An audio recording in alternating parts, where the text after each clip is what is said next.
중요한 점이었다고 생각합니다. 인생 역전, 세상을 다시 볼 수 있는 그런 시간이어서 너무너무 감사했습니다. 삶을 바꿀 수 있는 그런 하나의 터닝 포인트였던 것 같아요. 제 안에서의 자유로. 한마디로 행복을 주는 곳. 새로운 세상을 알게 해준 그런 곳이거든요. 갈등과 고민을 해결해준 그런 아주 혁명적인 1년간이었다고 생각이 들어요.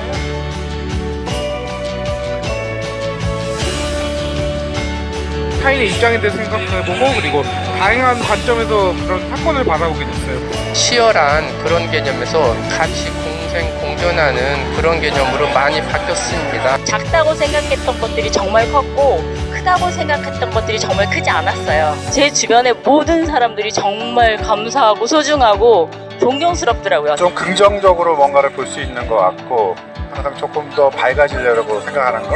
하도 많이 금방 이제 가라앉는 거를 제가 느꼈어요. 폭숙인 것 같아요. 내 생각이 옳다 이렇게 생각을 했었는데 제가 가지고 있는 근본적인 생각의 바탕이 변한 것이기 때문에 상대를 좀 이해할 수 있는 좀 힘이 생겼다. 이게 다른 사람과 다를 수 있다는 거를 되게 많이 크게 알았던 것 같아요. 주변이 환경이 안 바뀌어도 제 자신의 마음이 바뀌니까 훨씬 가벼워지고 좀 행복해진 것 같습니다. 내가 행복하니까 웃을 수 있고 그래서 다른 분들한테도 웃음을 전할 수 있어서 그게 너무 좋은 것 같아요.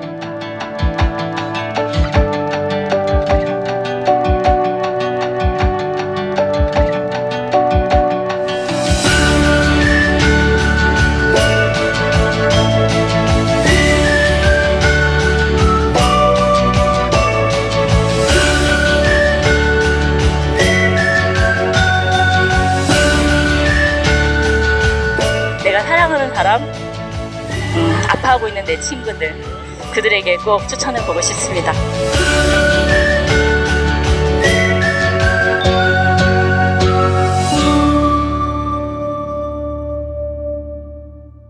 제가 여기 일을 올해부터 조금을 하면서 저는 원래 좀 애를 어릴 때 좀 어려가지고 집에만 있다 보니까 너무 답답해서 밖에 나와서 일을 하고 싶었었거든요. 근데 마침 정토를 알면서 여기 와서 활동을 좀 하다 보니까 숨통이 트인 것처럼 되게 좋았는데 하다 보니까 제가 일과 수행이 통일하게 했는데 수행보다는 제가 일이 좋아서 더 그쪽으로 일을 하면서도 내가 수행보다는 일을 좋아서 이렇게 하나?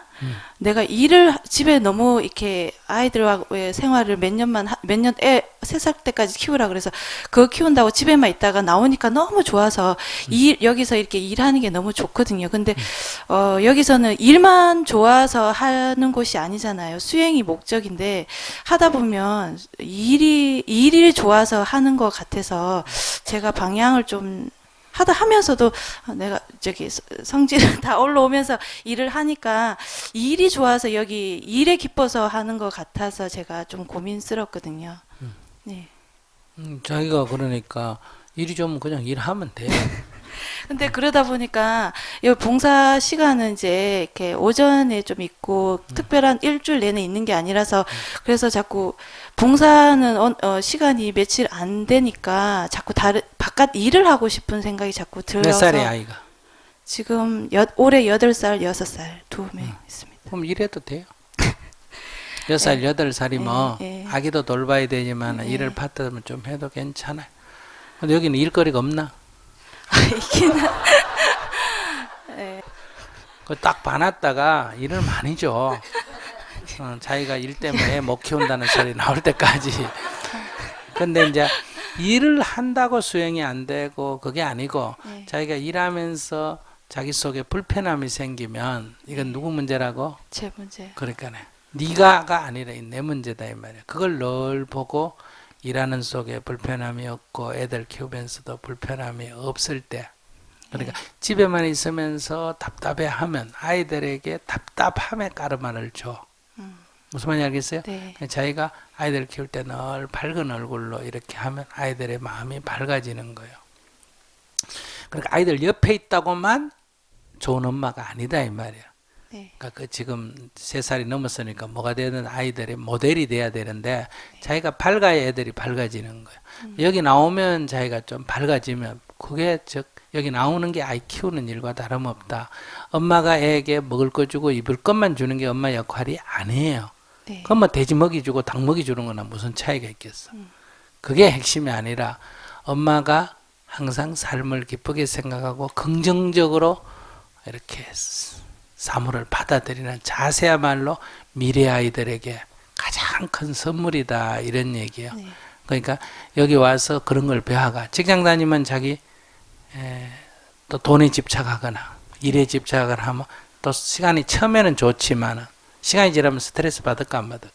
네. 받겠지. 네. 그럼 그 스트레스를 받게 되면 아이들한테 나쁜 영향을 주게 된다. 네. 그러니까 여기서는 일을 좋아가 처음엔 일하는 것 자체가 기쁨이니까 특별히 수행 안 해도 되는데 네. 여기서도 자기가 일을 맡아서 하면 자기 본래 성질이 또 나오게 돼 있어. 네. 무슨 말인지 아시겠어요?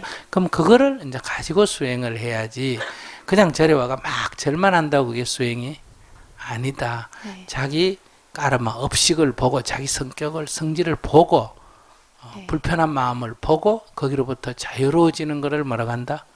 수행이라고 한다 이거예요. 여기 와서 지금 저기 일하면서는 집에서 답답하니까 빠져나와 여기서 일하면 즐거움만 있었고 아직 뭐 갈등이나 뭐 짜증이나 그런 건 없었어요? 일을 하면서요?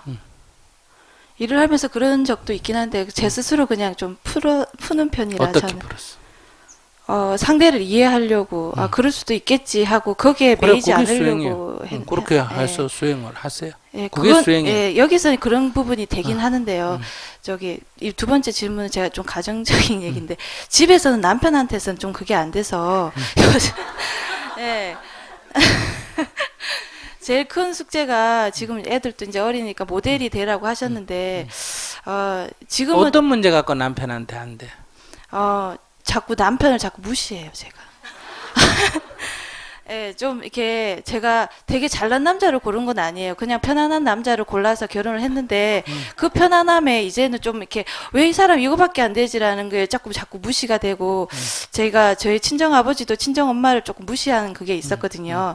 그게 업식이 된 것 같아요. 저도 미워하고 싶지는 않지만 자꾸 제 마음속에서 자꾸 저 사람을 상대를 세워놓고 막 그 사람을 미워하고 원망하고 싫어하는 감정이 자꾸 올라와요. 그래서 그거를 지금은 조금은 알겠는데 그 애들 좀 더 어릴 때는 이 법을 알기 전에는 제가 심하게 좀 미워라 했었거든요.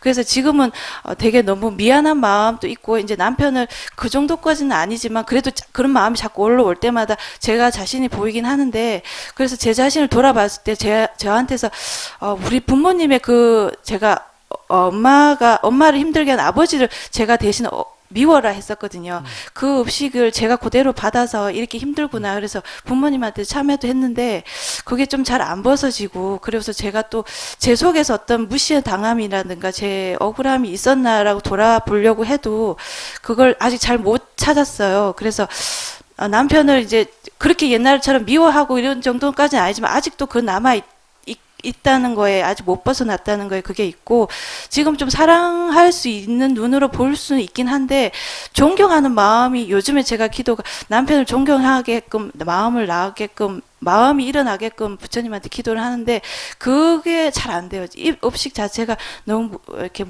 무시함이라든가 이렇게 당신 너무 못났어라든가 이런 마음에서 자꾸 이렇게 매여쳐 있다 보니까 상대를 어떤 행동 하나하나에 저 사람 왜 저렇게 행동하지 이런 생각으로 자꾸 봐지고 해서 그런 부분을 좀 어떻게 제가 그러니까 벗어나야 될지. 자기 생각할 때 하는 짓이 존경할 만한 짓을 하나 안 하나? 저요? 그냥 얘기해봐. 저도 안 하는 것 같아요. 아니 자기가 볼 때 남편이 예. 자기가 존경할 만한 짓을 하나 안 하나? 안 하는 것 같아요. 그런데 어떻게 존경을 해? 이게 수행이란 게 거짓말 가르치는데 아니야. 예. 존경할 만한 짓을 안 하는데 존경할 만한 짓을 한다. 존경해야 된다. 이거는 강압이야. 그러니까 그렇게 하는 게 공부가 아니야. 예. 자기가 볼 때 좀 무시하는 게 어떤 행동이 무시되나? 어떤 행동을 할 때? 예를 들어서 어떻게 보면 제 기준일 수 있는데요. 저 사람은 왜 저렇게 나 마음을 이렇게 꽉 닫고 살까? 왜 지난주에 저희가 거리 모금이 있었거든요. 네. 예를 들어서 거리 모금을 저는 가서 했는데 그때 신랑이 애를 데리고 왔어요. 그리고 끝나고 가면서 우리 신랑이 저한테 그러더라고. 너는 사람들한테 왜 불편하게 그렇게 돈을 달라고 하느냐 이렇게 얘기를 하더라고요. 그러니까 그런 예를 들어서 보면 존경스럽지 않은 거예요. 왜 저 사람 그러니까 말은 안 했지만 기분이 상한 거 왜 우리 신랑이라는 사람은 왜 이렇게 생각 자체가 저렇게 저거밖에 안 될까라는 생각이 자꾸 무시가 되는 거예요. 그러니까 그게 자기가 잘못됐다는 거예요. 아. 그 길 가는 사람에게 뭐 돈 내라 하면 우리도 이 길 가다 보면 막 명함 주고 무슨 뭐 아파트 분양 주고 뭐 좀 귀찮아요, 안 괜찮아요? 귀찮지. 그러니까 남편이 이렇게 제3자 입장에서 볼 때 넌 왜 강연히 그 남 길 가는 사람 붙들고 그래 귀찮게 하냐? 자기가 그래 느꼈는데 그렇게 솔직하게 말을 했다고 말을 느꼈는데 안 하는 게 좋나 부인한테 해주는 게 좋나?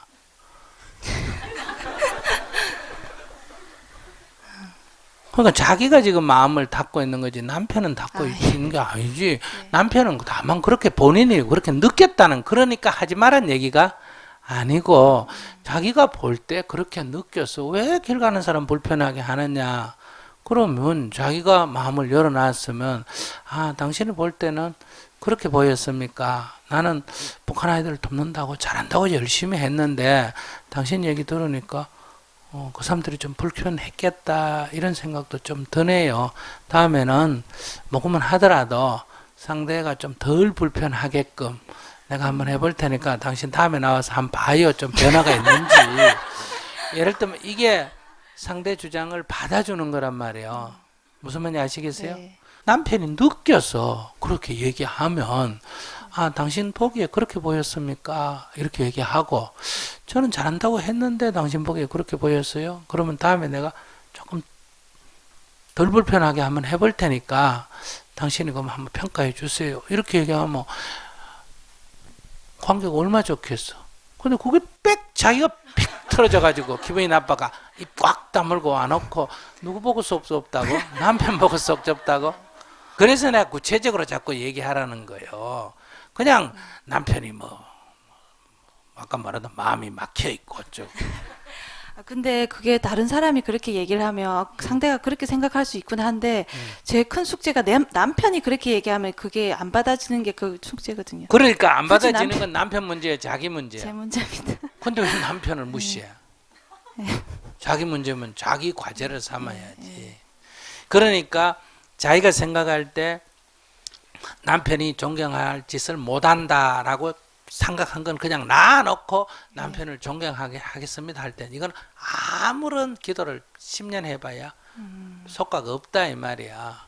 그러니 자기가 지금 구체적인 정황에서 내가 뭘 지금 잘못하고 있는지 어떤 생각 이게 무슨 나쁜 짓 했다는 게 아니라 내가 뭘 관점을 잡고 있는지를 알아야 자기가 지금 문제가 있어서 무시하는 마음이 일어나는 거지 남편에게 문제가 있어서 무시하는 마음이 일어나는 건 아니다 이 말이야. 네. 그러니까 이렇게 무시하는 마음이 일어날 때 자기를 봐야 된단 말이에요.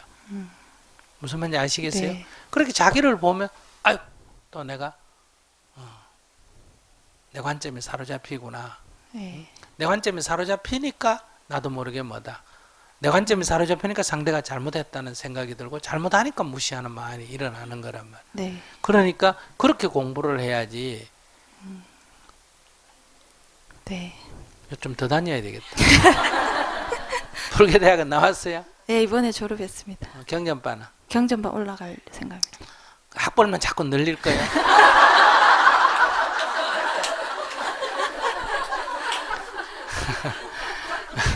그러니까 그 관점을 딱 잡아가 이렇게 공부를 해나가야지. 불교대학에서 이거 지적하고 경전반에서도 또 지적할 거고 그러거든요. 그러니까 자꾸 법문을 지식으로 듣지 마라 이 말이에요. 자기 마음을 딱 보고 그 과제를 설정하고 해결해 가도록 이렇게 해야지. 이분도 지금 남편한테 다 수이고 잘한다 하는데 아까 말하는 거 딱 봐라. 그래 놓고는 그러니까 이거는 그럼 이 나쁜 약 아니라 누구나 다 자동적으로 자기에게 사로잡힙니다. 우리는 남자든 여자든 누구나 다 무슨 말인지 아시겠어요? 그래서 거기로부터 벗어나야 상대에 대한 이해라는 게 진정으로 되는 거지. 그러니까 그냥 이해라는 것은 자꾸 지식적으로 이해하려고 그런단 말이야. 그러니까 그냥 관념적으로 저 사람 입장에서 저럴 수도 있겠지. 실제로 속으로는 그래도 아니야 이러면서. 그러니까 남편이 보기에 애 데리고 왔는데 이래 보이 막 마누라가 지나가는 사람 막 팜플렛 주고 막 내라 그러니까 아이고 저 사람들 불편하겠다 이러니까 오면서 아니 그 길 가는 사람 왜 그래 남을 불편하게 하나 이렇게 얘기하면 그걸 딱 받아줘야지. 자기가 지금 안 받아주잖아. 1년 돼서 내 마음 내놓으면 받아주기 연습 안 했나?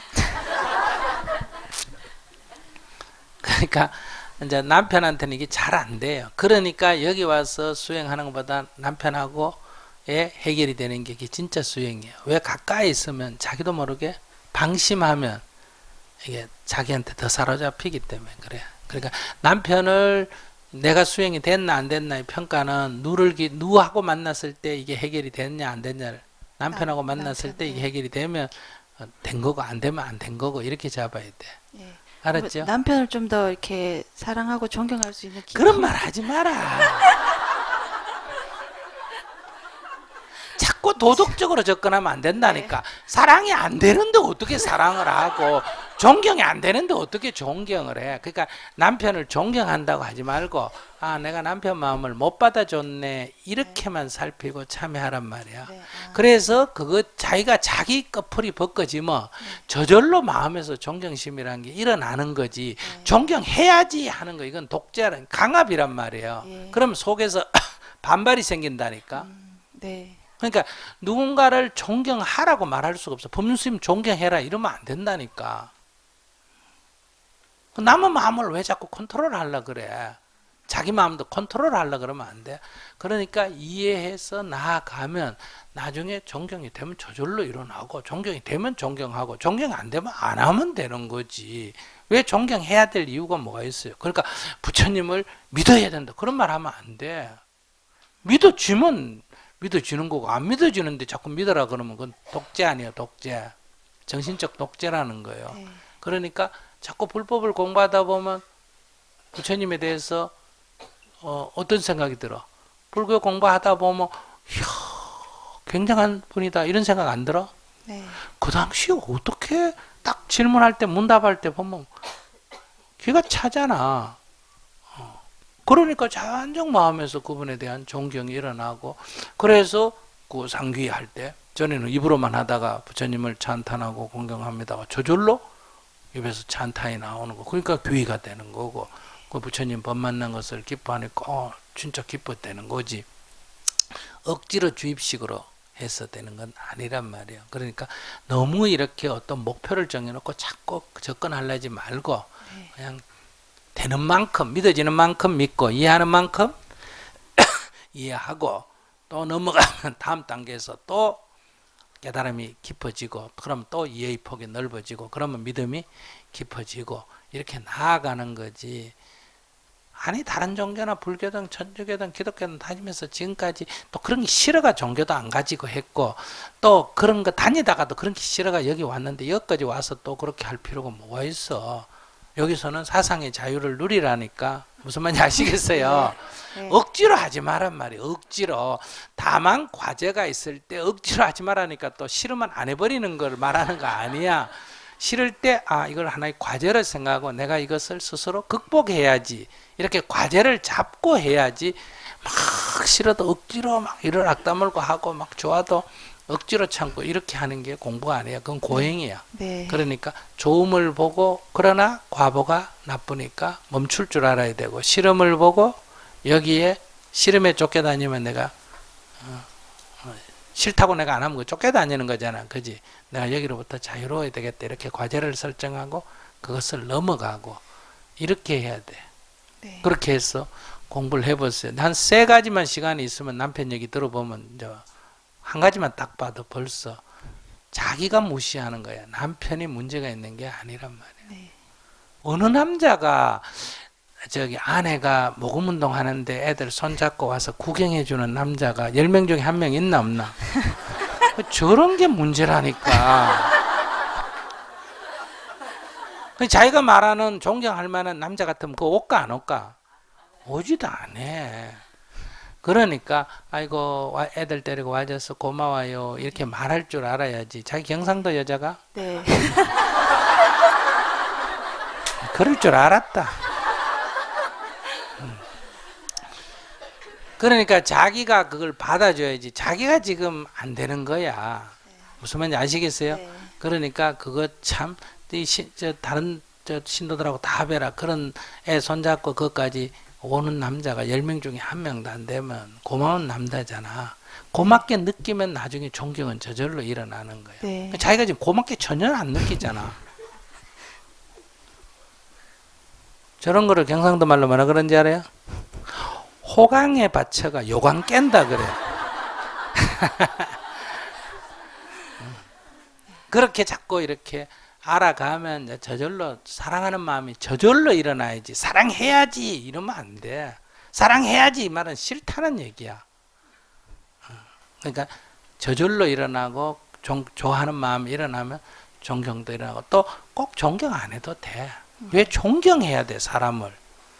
좋아지면 좋은 거야. 좋아하는 마음만 내면 되고 거기에 존경이 되면 되고 안 돼도 그냥 부부지간에 뭐 존경까지 할 게 뭐가 있어. 존경은 부처님만 하면 돼. 네, 감사합니다. 네.